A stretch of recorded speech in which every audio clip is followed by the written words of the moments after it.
안녕하십니까. 오늘 아침에는 예언의 신 부조와 선지자 빛을 전한 사람들 255페이지에서 258페이지까지를 읽어드리겠습니다. 하나님께서 모세에게 명령을 주셨을 때에 그는 자신감이 없었고 말이 느리고 소심한 사람임이 드러났다. 그는 자기가 이스라엘 백성들에게 하나님의 대변자가 되기에는 무능하다는 생각으로 압도당했다. 그러나 일단 그 임무를 받아들인 이상 그는 모든 일에 여호와를 전적으로 신뢰하고 전심으로 그 일에 착수하였다. 그의 사명의 중대함이 그로 하여금 그의 최대의 지력을 행사하게 만들었다. 하나님께서 그의 신속한 복종에 축복하셨으므로 그는 능변가가 되고 희망찬 사람이 되었고 침착한 사람이 되었다. 그는 일찍이 사람에게 맡겨진 과업 중 최대의 사업을 행할 수 있는 매우 적합한 사람이 되었다. 이것은 하나님께서 당신을 전적으로 신뢰하고 그의 명령에 절대적으로 복종하는 사람의 품성을 강하게 하시기 위하여 무엇을 하실 수 있는지를 보여주는 하나의 신뢰가 된다. 사람이 하나님께서 자기에게 맡겨주시는 책임들을 수락하고 그것을 올바로 감당할 자질을 갖추기 위하여 전력을 다하여 노력한다면 그는 힘과 능력을 얻을 것이다. 아무리 지위가 낮고 능력이 적은 사람일지라도 하나님의 능력을 신뢰하고 성실하게 그분의 사업을 수행하려고 한다면 그는 참으로 위대한 사람이 될 것이다. 모세가 자신의 능력과 지혜를 의지하고 열렬히 그 임무를 수락했었더라면 그는 자신이 그 사업을 맡기에는 전혀 부족당한 사람임을 나타냈을 것이다. 사람이 자신의 연약함을 느낀다는 사실은 적어도 그는 자기에게 맡겨진 사업의 중대성을 깨닫고 있다는 것과 하나님을 그의 의논 상대와 능력으로 삼으려 한다는 증거이다. 모세는 장인에게 돌아와 애굽에 있는 자기 동포들을 방문하고 싶다는 의사를 밝혔다. 이들은 평안히 가라하는 축복의 말로 동의했다. 모세는 처자와 같이 여행을 떠났다. 그는 처자들이 그와 동행하도록 허락해 주지 않을까 봐 감히 그의 사명을 말하지 못했다. 그러나 애굽에 도착하기 전에 모세는 그들의 안전을 위하여 미디안에 있는 집으로 그들을 돌려보내는 것이 최선의 길이라고 생각했다. 40년 전에 그에 대해 적개심에 불타던 바로와 애굽 사람들에 대한 내면적 공포가 그로 하여금 한층 더 애굽으로 돌아가는 것을 꺼리게 했다. 그러나 그가 하나님의 명령을 순종하여 출발한 후에 여호와께서 그의 원수들이 죽었다는 사실을 그에게 계시해 주셨다. 미디안에서 나오는 길에 모세는 여호와의 불쾌심에 대한 놀랍고 무서운 경고를 받았다. 그를 당장 죽일 것처럼 한 천사가 그에게 위협하는 몸짓으로 나타났다.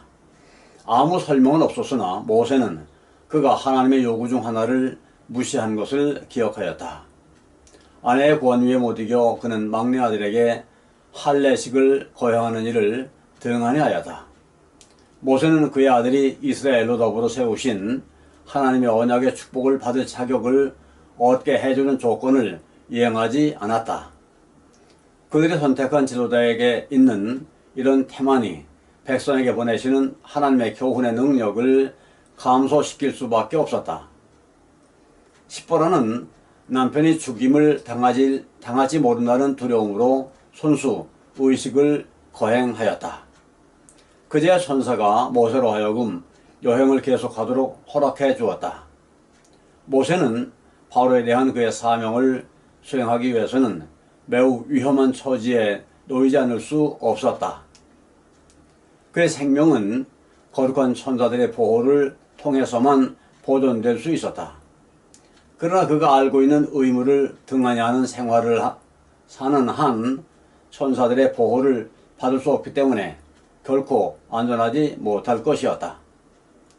그리스도의 재림 직전에 있을 실현의 때에 의인들은 하늘 천사의 봉사를 통하여 보호를 받을 것이다.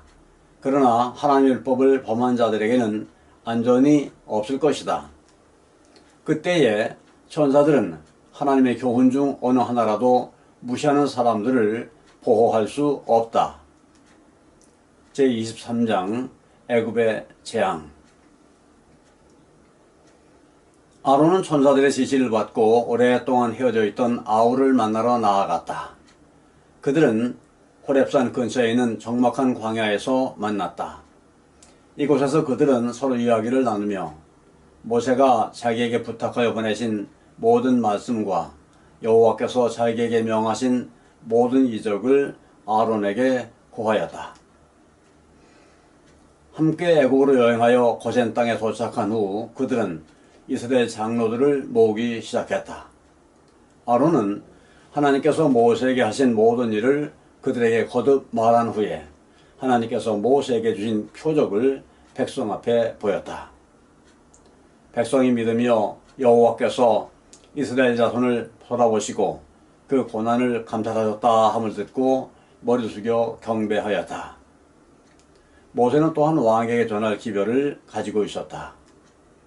두 형제는 왕 중 왕으로부터 보내심을 받은 대사로서 바로의 궁전에 들어가 그분의 이름으로 이스라엘 하나님 여호와의 말씀에 내 백성을 보내라.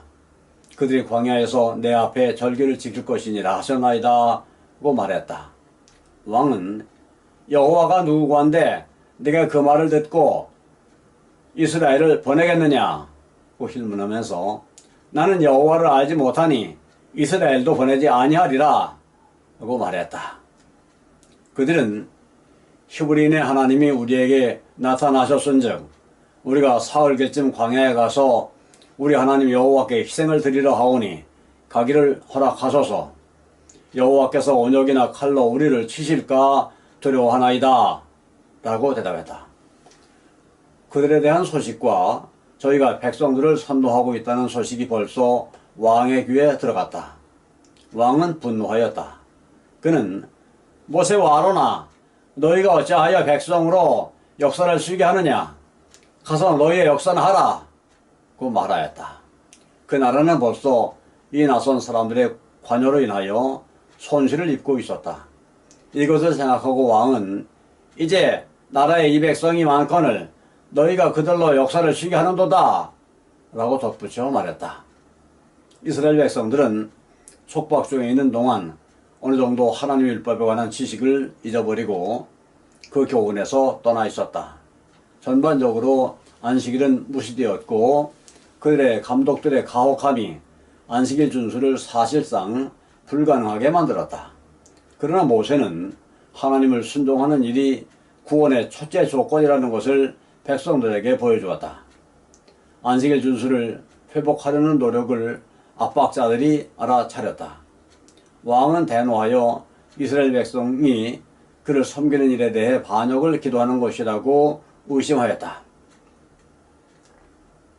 불만은 태만의 결과라고 생각하고 왕은 그들에게 위험한 계책을 꾸밀 시간적 여유를 주지 않기로 하였다. 왕은 곧 그들을 더 압박하고 그들의 독립정신을 말살시킬 조치를 취했다. 그날부터 그들의 노역을 한층 더 혹독하게 시키고 무겁게 하라는 명령이 내렸다. 그 나라의 가장 보편적인 건축 재료는 햇볕에 말린 벽돌이었다. 가장 아름다운 건축물들의 벽을 이것으로 쌓고 거기에 돌을 붙였다.